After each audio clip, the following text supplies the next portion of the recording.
الذي لا يضر مع اسمه شيء في الارض ولا في السماء وهو السميع العليم. بسم الله توكلت على الله لا حول ولا قوة الا بالله العلي العظيم.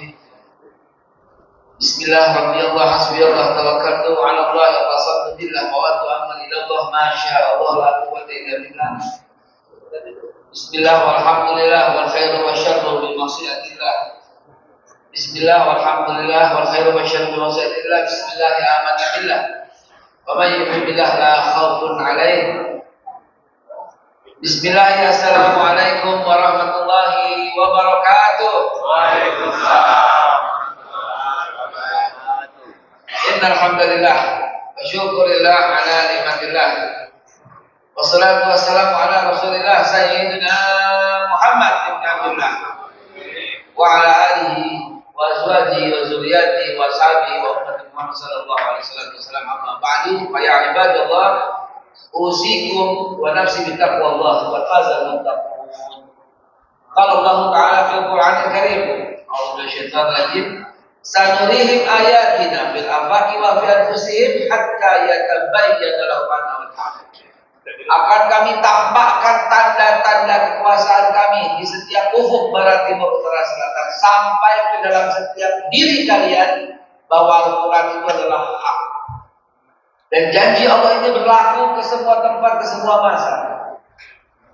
Sanurihim ayatina ini Allah akan tampakkan tanda-tanda kekuasaan Allah. Dan semua orang nantinya akan melihat. Idza jaa nasrullahi wal fath ra'aitan nas yadkhuluna fi dinillahi afwaja. Jika datang di pertolongan Allah dan pasti datang, kalian akan melihat semua makhluk, semua manusia maksudnya di setiap penjuru ini ramai-ramai berbondong-bondong masuk ke dalam agama Allah Subhanahu wa taala. Maka disitulah kita berucap fasabbih bihamdi rabbika wastaghfir innahu kana tawwaba. Fasabbih subhanahu wa ta'ala asyhadu an la ilaha illa anta astaghfiruka wa atubu ilaik. Hadirin yang saya hormati, yang saya muliakan.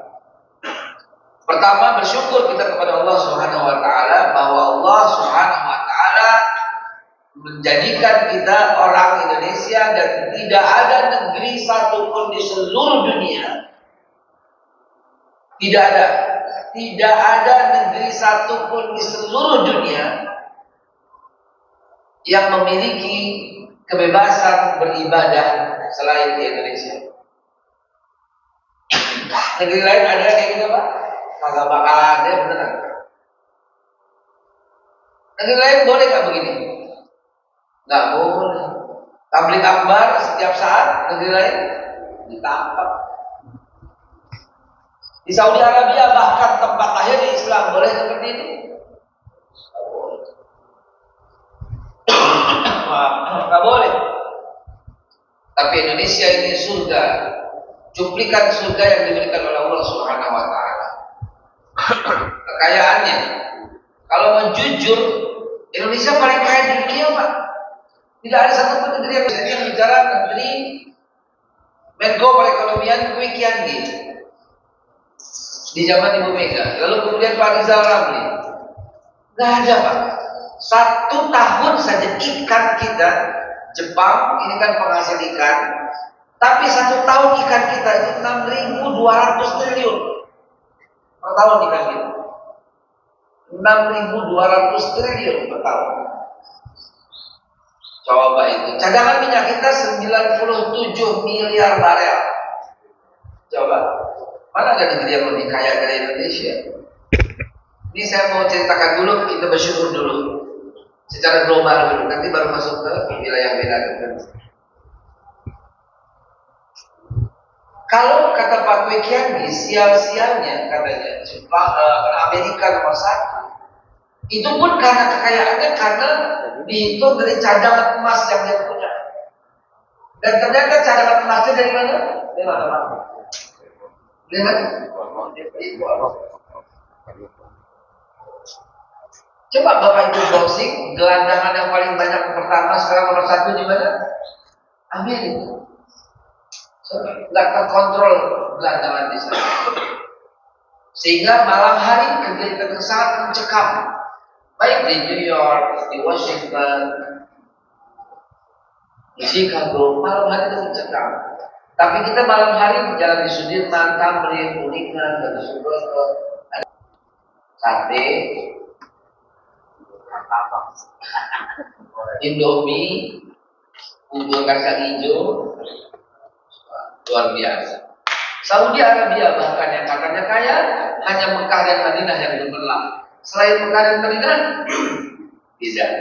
Silakan Anda berjalan 1 kilometer keluar dari kota Madinah, Anda tidak menemukan apa-apa. 1 kilometer keluar dari kota Mekah, tukang minta-minta yang banyak. Perjalanan dari Mekah ke Madinah hanya turun kelihatan. Kalau sekarang sudah mulai menghijau. Tapi kalau di Indonesia, Anda jalan dari Jakarta Surabaya, Masya Allah, jangan lewat tol ya. Jangan lewat tol. Biar tahu di puncak ada apa, gitu kan, lewat puncak, gitu. Masuk Cirebon, ada Palutong, masuk Brebes, ada Lorasin, Bawang, masuk Tegal, Demati, masuk tidak. Setiap kota yang kita lalui itu hidup semuanya gitu loh selesai. Nah di sini kita bersyukur kehadiran Allah Subhanahu Wa Taala. Lalu yang ingin saya ceritakan nanti ya, yang mulia Al-Hajj pejuang Islam Bapak Saiful Sugino itu kan Jawa. Sugino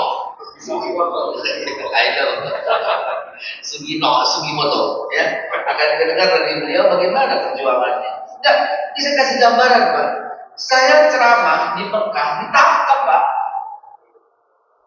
Ditangkap saya di Mekah ceramah. Saya ceramah di Malaysia diikuti sama 2 orang Intel, nggak boleh masuk masjid di Malaysia. Saya ceramah di perbatasan itu ya, transit, ditangkap di imigrasi. Coba, saya diundang di Hong Kong, sampai di imigrasi di bandara, dijaga sama 6 polisi dengan laras panjang, tidak boleh masuk Hong Kong dan dideportasi ke Indonesia. Coba, itulah negara-negara orang Pak, nggak sembarangan. Tetapi di kita ini alhamdulillah ya Allah Rabbil Alamin, azannya tiap hari kedengaran. Saya ke Melbourne diundang sebagai khatib Jumat di Melbourne. Datanglah kami ya ke Melbourne untuk khatib Jumat, dan ternyata begitu saya keluar masih banyak orang yang tidak boleh masuk. Kenapa? Karena dibatasi Pak, digembok Pak. CCTV kelihatan di mana-mana. Kalau lebih daripada 100 orang, nggak boleh. Coba. Sallu ala Nabi Muhammad. Maka dari itu Bapak Ibu sekalian, kita yang ada di Indonesia bersyukur. Nah, sekarang gini, wujud syukurnya itu apa? Kalau rahmatan lil alamin, maka mesti ada kepedulian terhadap negara-negara, terhadap orang-orang yang sedang berjuang untuk itu.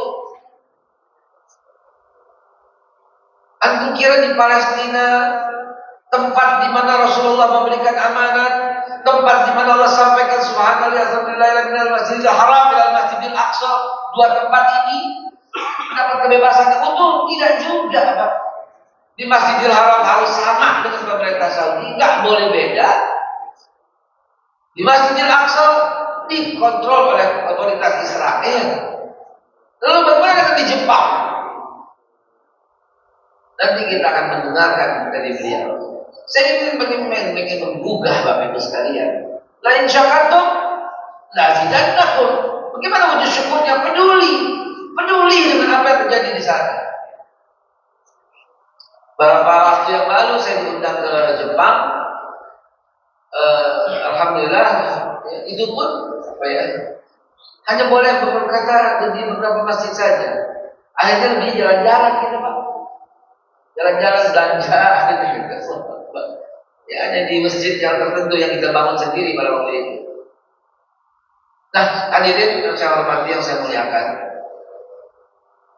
kepedulian inilah yang akan Allah curahkan keberkahan buat kita semua. Jangan berpikir, di negeri kita aja kurang. Nggak boleh Pak berpikir begitu Pak. Sebisa aja kita. Sekarang di Jepang, kalau bukan kita yang bantu siapa coba? Kalau bukan umat Islam yang diharapkan kakaknya nih, karena umat Islam terbesar di dunia kan di Indonesia, semua menganggap kakak. Siapa lagi coba? Orang-orang yang ada di Palestina, kalau bukan dari kita, siapa lagi? Saudi, iya mengundang fisik, menyumbang fisik. Ya, Jordan, iya menyumbang fisik. Tapi yang bisa datang dan memberikan sumbangan langsung kepada mereka, tangan langsung ke mereka, menyumbang masjid langsung ke mereka, menyumbang para imam di sana, menyumbang para orfan di sana, itu kita lagi Pak yang diharapkan. Karena kita ini besar, kita mampu bergotong royong untuk mewujudkan itu semua. Jadi wujud syukurnya adalah kita peduli dengan yang lain. Rasulullah yang sampaikan balik banyak ayat, sampaikan ke semua pelosok-pelosok, walau cuma satu ayat. Terus bagaimana bisa menyampaikan di Jepang kalau fasilitasnya tidak ada? Bagaimana kalau bisa menyampaikan di Jepang kalau seandainya fasilitasnya dibatasi, tempatnya pun dibatasi, lokasinya dibatasi, waktunya dibatasi? Gimana coba bisa berkembang di sana? Kalau bukan kepedulian dari kita Bapak Ibu sekalian. Ingat, ya, setiap jengkal tanah adalah kewajiban kita untuk menghadirkan Islam di sana. Setiap jengkal tanah, ya. Karena setiap jengkal tanah di muka bumi ini adalah tempat sujud kepada Allah Subhanahu Wa Taala. Kalau ternyata ada terlarang seperti itu, maka yang demikian ini adalah dosa yang ditimpakan kepada kita semua yang ada. Seperti apa yang terjadi sekarang misalnya Masjidil Aqsa dipegang oleh otoritas yang bukan milik kita. Ini dosanya kita semua. Yang mampu ada kesempatan, ada peluang, tapi tidak memanfaatkan peluang itu. Jadi kalau saya, di mana ada saudara kita dari luar negeri yang datang, maka ke situ saya hadir. Oh, ada saudara dari Palestina datang, gua menyumbang. Datang saudara kita dari Jepang, di mana datang gua nyumbang. Karena kalau kita ke sana kan susah, betul kan? Kita ke sana sulit, kita ke sana susah, kita kunjungi juga susah, waktunya nggak tepat. Maka ini waktunya tepat orangnya hadir ke sini. Jangan sampai mereka meninggalkan tempat ini dengan tangan hampa, saudara. Jangan sampai. Dosanya kita Pak, beneran. Kuntum khairal ummah, kita dijadikan umat terbaik. Ukhrijat linnas, yang dikeluarkan dari manusia. Karena ta'muruna bil ma'ruf wa tanhauna 'anil munkar. Karena kita menyeru kepada kebaikan dan mencegah kemungkaran. Terus bagaimana cara merubahnya kalau umpamanya tempat dan wadahnya tidak ada?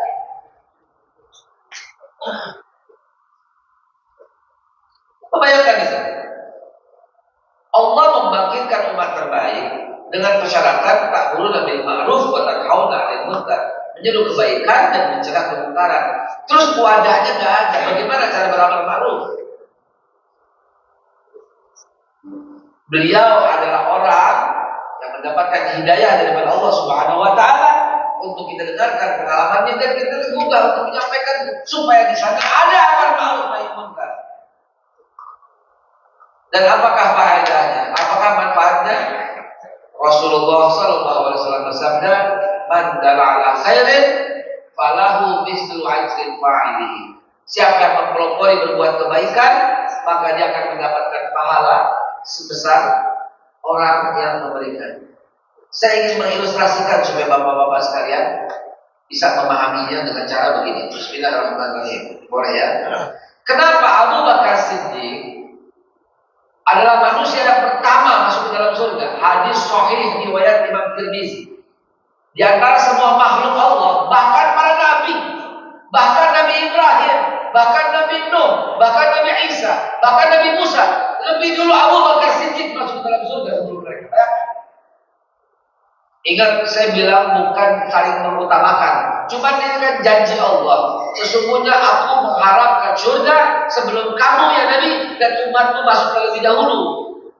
Baru umat yang lain. Jadi first last in, last out, first in gitu ya. Nabi Adam, Idris, Nuh, Saleh, Musa, Isa dan Muhammad SAW. Yang masuk surganya Nabi Muhammad dulu, kemudian mundur Nabi Isa, kemudian Nabi Yahya, kemudian Nabi Zakaria, kemudian Nabi Sulaiman, Nabi Daud, dan seterusnya sampai Nabi Adam alaihissalam. Ini hadis. Nah, di antara umat Rasulullah nomor satu adalah Abu Bakar Siddiq. Why? Kenapa? Jazakumullah, terima kasih. Masya Allah. Terima kasih. Akhirnya ada nasi uduk. Asik. Ada kabar. Bagus kalian? 3 menit lagi. 3 minutes ya, 3 menit lagi. Kenapa Abu Bakar Siddiq? Oh, karena dia benar. Emang yang lain sahabat bohong? No, sahabat semua benar. Kenapa Abu Bakar Siddiq mendapatkan keutamaan itu? Kenapa Abu Bakar Siddiq syaitan kalah dan tidak bisa dekat Abu Bakar Siddiq? Ufzur lisanak ila min khairin fa innaka tadhibu syaitan. Abu Bakar Siddiq paling pandai menyimpan lidahnya dan dengannya dia bisa mengalahkan syaitan. Kenapa Abu Bakar Siddiq, Bapak Ibu sekalian? Saya ambil contoh hadis tadi. Man dalla ala khairin falahu mislu ajrin fa'il. Ini 3 menit. Saya ingin memberikan contoh supaya teman-teman itu merasakan ini bagaimana dahsyatnya orang yang mempelopori kebaikan. Oke? For example, saya minta tolong partisipasi ya. Kita boleh dulu saja. Boleh sebentar di sini. Kita boleh dulu sini. Silakan. Contoh. Ini pas. Ada kita boleh saja. Silakan. Di sini.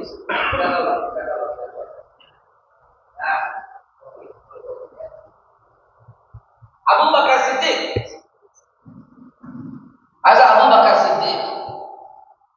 Abu Bakar Siddiq mendapatkan keutamaan itu karena apa? Karena dia mempelopori kebaikan. Tahu Utsman bin Affan? Dia Utsman bin Affan. Apa namanya? Utsman bin Affan. Utsman bin Affan. 1 dinar Utsman bin Affan bersedekah, pahalanya buat siapa? Buat Utsman bin Affan dan buat Abu Bakar. Kenapa?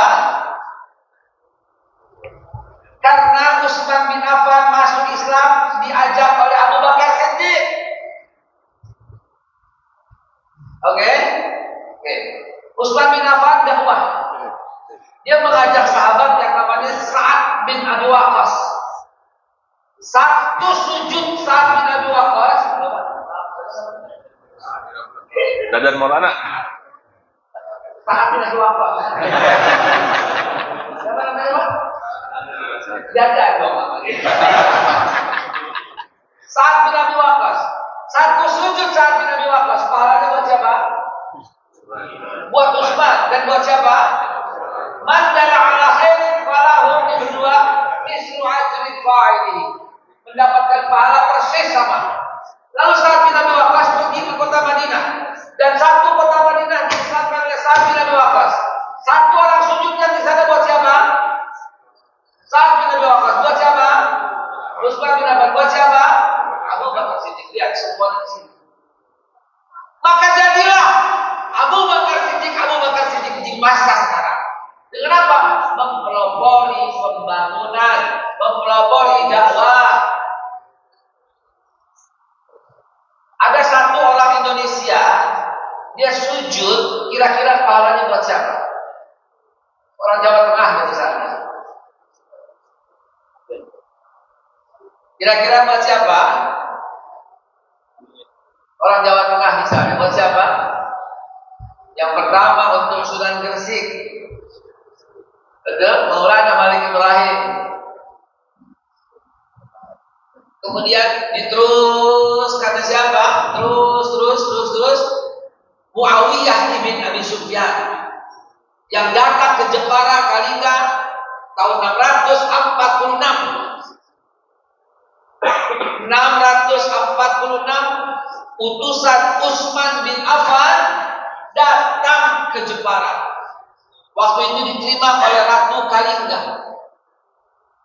Maaf, saya ralat kalau Sunan Gresik itu Jawa Timur. Saya suka kerok di Jawa Barat, Jawa Tengah, Jawa Timur, suka kerok. Presidennya tiga-tiganya lain-lain soalnya. Lagi. Kan basisnya lain-lain. Jawa Tengah siapa? Kenapa jadi politik ini? No politik. Ya, coba bayangkan coba. Itu karena dakwahnya Muawiyah bin Abi Sufyan. Dan Muawiyah masuk Islam gara-gara siapa? Utsman bin Affan. Gara-gara Abu Bakar. Kumpul lagi di sini. Seorang wanita sujud di Jakarta. Iya, begitu persis. Seperti itu, Pak. Tapi tidak berlaku untuk Bapak. Karena Bapak Madinah. Dan kemudian Sa'ad bin Abi Waqqas keluar dari kota ketika konflik. Ya, ada Sayyidina Ali dengan Muawiyah. Itu Sa'ad bin Abi Waqqas keluar dari kota Madinah. Dakwah wafat di Guangzhou di Cina. Sa'ad bin Abi Waqqas. Satu orang sujud di Cina, pahalanya buat siapa? Sa'ad bin Abi Waqqas. Lalu buat siapa? Utsman. Lalu buat siapa? Abu Bakar. Abu Bakar, Pak, jadilah Abu Bakar. Jadilah Abu Bakar. Jadilah Abu Bakar. Jadilah Abu Bakar. Abu Bakar, Abu Bakar, Abu Bakar, Abu Bakar, Abu Bakar, Abu Bakar. Bersyukur dukungan untuk saudara kita yang ada di Jepang. Fadhil. Sallu ala Nabi Muhammad. Fadhil. Ini orang Jawa. Jepang Jawa. Soekiranya Jepang, Sukino orang Jawa.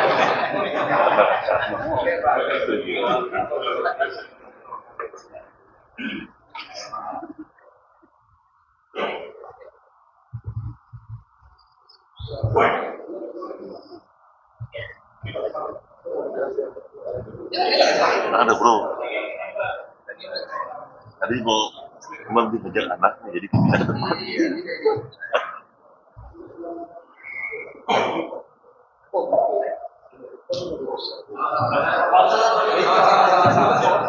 Saya di bawah.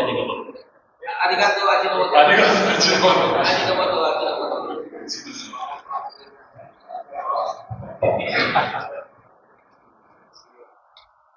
Bismillah, alhamdulillah. Wassalamu ala rasulillah wa ala alihi wa sahbihi ajma'in. A'udzu billahi minasy syaithanir rajim. Bismillahirrahmanirrahim. Wa basyiril ladzina amanu wa 'amilus salihati anna lahum jannatin tajri min tahtiha al-anhar. Kullama ruziqu minha min thamaratin rizqan qalu hadha alladhi rizqna min qabl. La tubihi mutashabiha wa lahum fiha azwajun mutahhara wa hum fiha khalidun. Rabbi shrah li sadri wa yassir li amri wahlul 'uqdatam min lisani yafqahu qawli. Minasan nihongo, bahasa Jepang. Ohayou gozaimasu, selamat pagi. Apa kabar? Assalamualaikum warahmatullahi wabarakatuh.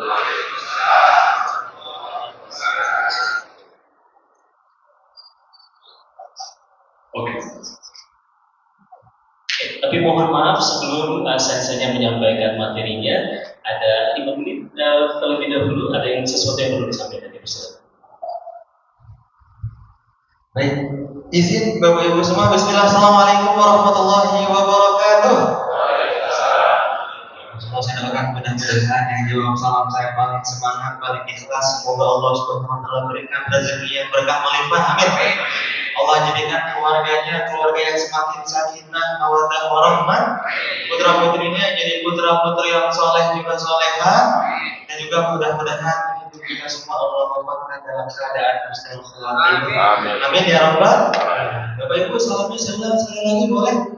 Karena ini pagi hari ya, cek Sunda nama wayahna nundutan gitu. Masya Allah tadi Bapak Ibu tetap semangat. Biar makin semangat pagi ini salamnya saya ulang sekali lagi mudah-mudahan salam yang kedua ini kita sedikit semangat. Baik, Bismillah. Assalamualaikum warahmatullahi wabarakatuh. Alhamdulillah wassalatu wassalamu ala Rasulillah wa ala alihi wa sahbihi wa mawalah la haula wa la quwwata illa billah.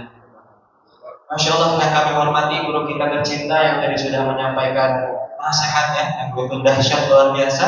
Guru kita Bapak Eka Hasan, kita doakan mudah-mudahan beliau panjang umur. Amin. Allah istiqomahkan beliau untuk senantiasa membimbing kita semua. Amin ya Rabbal alamin. Dan juga tentunya kami ucapkan terima kasih banyak yang paling utama kepada DKM Masjid Nurul Jannah. Kita senang sekali bisa bersilaturahim hari ini.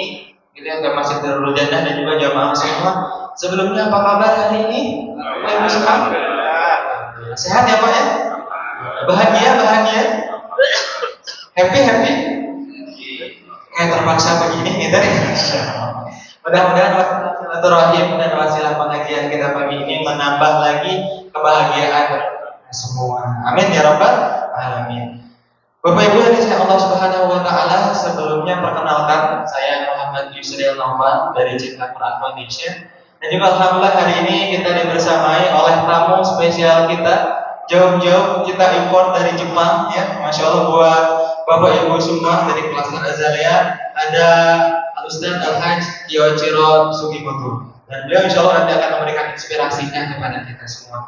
Tapi Bapak Ibu, sebelum nanti sama-sama kita melanjutkan ya, mendapatkan inspirasi dari beliau, kami dari Cinta Quran ingin memperkenalkan terlebih dahulu beliau ini siapa dan gerakan apa yang sedang akan sama-sama kita lakukan untuk saudara-saudara kita muslim yang ada di Jepang. Dan tema kita Bapak Ibu semua hari ini adalah cahaya Islam dari Timur. Masya Allah, Timur ini merupakan, kita ibaratkan negeri Jepang ya, karena Jepang merupakan negeri salah satu paling timur dan matahari terbit di sana. Tapi sebelumnya saya mau tanya sama Bapak Ibu semua, kira-kira kalau ada Jepang di benak dan pikiran kita, kira-kira apa yang terlintas Pak? Kalau kita ada Jepang? Doraemon. Betul Pak, Doraemon ya. Itu memang hal yang sulit dilupakan ya Pak ya. Dari kota Jepang itu memang sangat identik dan simbolnya luar biasa Doraemon ya. Ada lagi Pak kalau kita ngomongin Jepang yang terlintas dalam pikiran kita Pak? Penjajah Indonesia. Itu yang juga sangat sulit dilupakan ya. Masya Allah, biasa beliau yang penjajah kita ya. Ada lagi? Apa Bapak Ibu? Honda. Honda, oh ya ini penggemar Honda kayaknya ya. Masya Allah, semua produk-produknya sangat kita pakai di Indonesia. Dan kalau kita ngomongin Jepang, kayaknya nggak habis-habisnya, terutama soal kecanggihan dan kemajuan teknologinya ya. Honda itu Pak, Masya Allah salah satu bukti bahwa Jepang itu negeri yang produktif dan melahirkan teknologi yang canggih. Dan Doraemon ini juga merupakan salah satu bukti juga ya bahwa beliau sudah memproduksi film yang luar biasa. Pak, kalau kita ngomongin Jepang soal teknologinya kayaknya nggak ada habisnya. Bahkan kereta tercepat di dunia adanya di Jepang. Gedung tertinggi di dunia adanya di Jepang. Tapi Bapak Ibu semua, kalau ngomongin Jepang dengan begitu banyak keindahan dan kecanggihan teknologinya, tapi juga tidak pernah luput dari sisi gelap dan sisi negatifnya. Apa aja sih yang kita bisa tahu, yang kita bisa ambil ibro pelajaran dari negeri Jepang? Bisa di next kan? Tadi kalau kita terlihat kita memikirkan Jepang di pikiran kita, nanti yang muncul itu kan tadi Doraemon, Honda, kecanggihan teknologi ya. Tapi Bapak Ibu, kalau kita ngomongin Jepang, ternyata di Jepang itu ada salah satu tradisi di sana yang disebut dengan obasut. Ya, apa itu obasut? Di sana Pak, sama-sama kita ketahui biaya hidup di Jepang tentunya tidak sebesar di Depok ya Pak ya. Biaya hidupnya tinggi dan di sana ketika ada orang tua kita, ayah ibu kita yang sudah lanjut usia, dan biasanya kita kan kalau sibuk kerja itu, dan orang-orang Jepang ini sangat workaholic Pak, gila kerja banget, cinta kerja banget. Nah, sehingga orang tuanya terbengkalai. Dan kalau kita biasanya di Indonesia, orang tua kita nggak kurus, kita kirim ke mana Pak? Panti jompo, meskipun bagi pandangan kita dikirim ke panti jompo biasa kurang sopan gitu ya Pak ya. haram, bahkan ada satu lagi hukum masalah dari Bapak kita menegaskan. Tapi di Jepang, Bapak Ibu semua, bukan lagi di panti jompo. Tradisi di sana, ketika orang tua sudah lansia, karena panti jomponya mama, biar hidupnya mana, apa yang dilakukan oleh masyarakat Jepang, Pak? Orang tuanya, ayah bundanya, ibu. Ya, bukan orang tua kita yang melahirkan kita, membesarkan kita di usia selanjutnya yang harusnya kita jaga pada di bawah. Itu salah satu gelapnya negeri ini. Dan karena beliau ini sangat cinta kerja, Pak, bahkan 160 jam ya bisa dihabiskan sebulan itu untuk lembur. Bapak-bapak di sini yang kerja yang menjadi karyawan, kira-kira kalau 1 bulan lembur berapa jam, Pak? Ada yang sampai 160 jam? Bayangin Pak, 160 dibagi 30 hari. Masya Allah, itu kira-kira berapa jam per hari ya? Hampir 24 jam masyarakat Jepang itu bekerja sangat-sangat workaholic dan sangat-sangat mengejar targetnya. Dan orang Jepang ini gak enakan, Pak. Ya, gak enak sedikit bunuh diri gitu ya. Gak enak sedikit bunuh diri ya. Targetnya gak tercapai, bunuh diri. Bahkan bunuh diri itu bukan udah biasa, Pak. Anak-anak ya yang dibully di sekolah, yang ketika dia merasa hidupnya sudah tidak berarti, dia bisa loncat dari gedung sekolahnya untuk bunuh diri. Bayangin, Pak, itulah sisi-sisi lain dari negeri Jepang. Dan juga punten, kalau kita ngomongin Jepang juga selain negeri paling canggih, paling keren di dunia, juga negeri yang salah satu paling rajin juga punten memproduksi film dan tontonan konten pornografi. Jepang. Tapi hari ini kita mau nyampein kabar gembira buat Bapak Ibu semua. Di balik canggihnya kota Jepang, Pak, dan juga sisi gelapnya kota Jepang, alhamdulillah hari ini ada cahaya Islam dari Jepang, ada cahaya Islam dari timur. Hari ini perkembangan Islam cukup signifikan di Jepang, dan salah satu motor penggeraknya adalah tamu kita yang nanti akan berbicara setelah ini, yakni beliau Al-Haji Kiyoshiro Sugimoto. Beliau Pak mu'alaf dan beliau sekarang aktif berdakwah. Tapi di Jepang, Pak, sangat-sangat terbatas. Tadi Bapak Helgal sudah menyampaikan kepada kita nasihat. Kalau di Indonesia kita bebas, Pak, mau ibadah kapanpun, dimanapun didukung, gitu ya, diberikan kesempatan yang sebebas-bebasnya. Tapi Pak, ada satu kota di Jepang, namanya Yokohama. Di sana masjidnya masih terbatas, Pak. Kalau 400 km persegi itu cuma ada satu masjid. Kalau kita tiap kampung ya Pak ya, tiap komplek pasti ada masjid.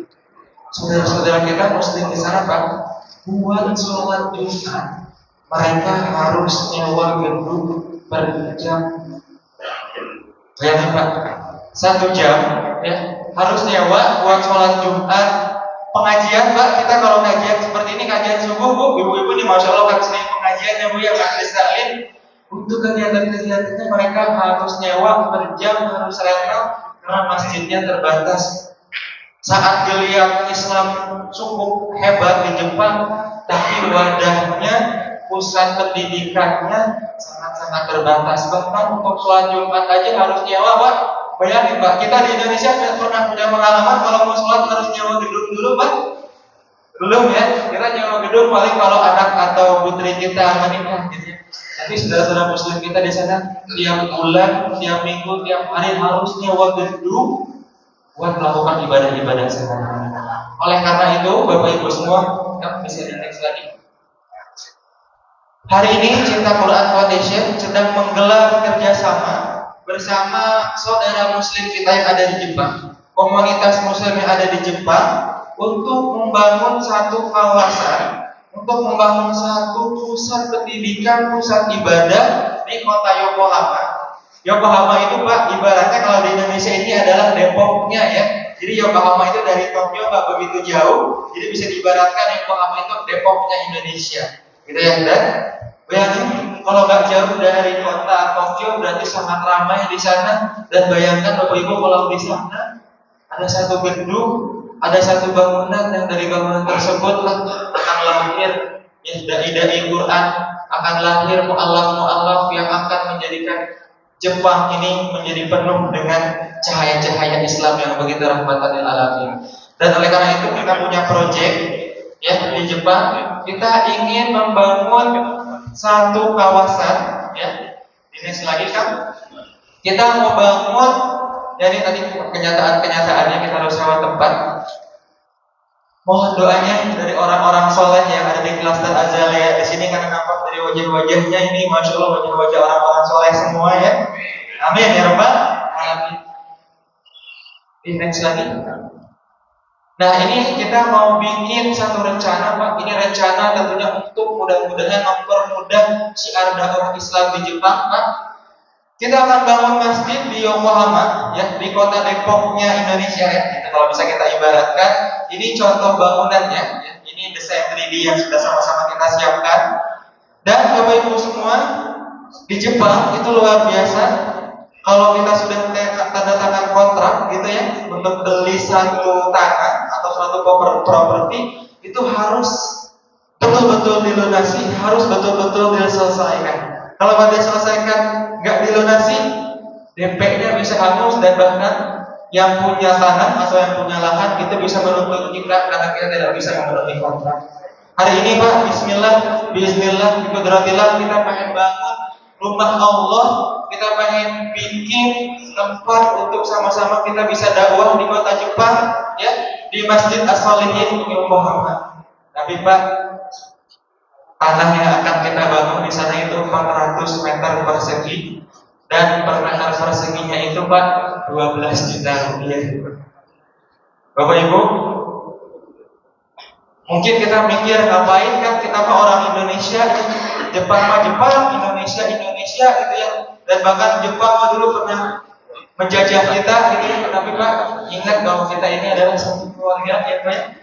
Muslim itu adalah saudara, al-mu'minuna ikhwatun. Ya, bahwa kita ini bersaudara, dan kalau bukan kita Pak bantu mereka, yang menolong mereka, siapa lagi wasilah selain kita yang akan sama-sama bantu mereka. Dan oleh karena itu Bapak Ibu semua, yuk pagi hari ini di waktu ba'da subuh ya Pak, waktu yang begitu luar biasa, waktu mustajab kita untuk berdoa dan juga beribadah, kami pengen mengajak Bapak Ibu semua untuk menjadi bagian ya dari terbangunnya, dari terciptanya Jepang dengan cahaya Islam, dengan terbangunnya dan berdirinya Masjid As-Solihin ya di Yokohama, Jepang. Bapak Ibu nggak usah ikut ke Jepang, ya, nggak usah ikut bangun masjidnya. Bapak Ibu cukup titipkan doa dan dukungan terbaiknya, dan akan ada panitia yang standby untuk memfasilitasi sedekah Bapak Ibu semua hari ini. Yuk Bapak Ibu semua, Bismillah, kita niatkan hari ini kita bersedekah, kita berinfak untuk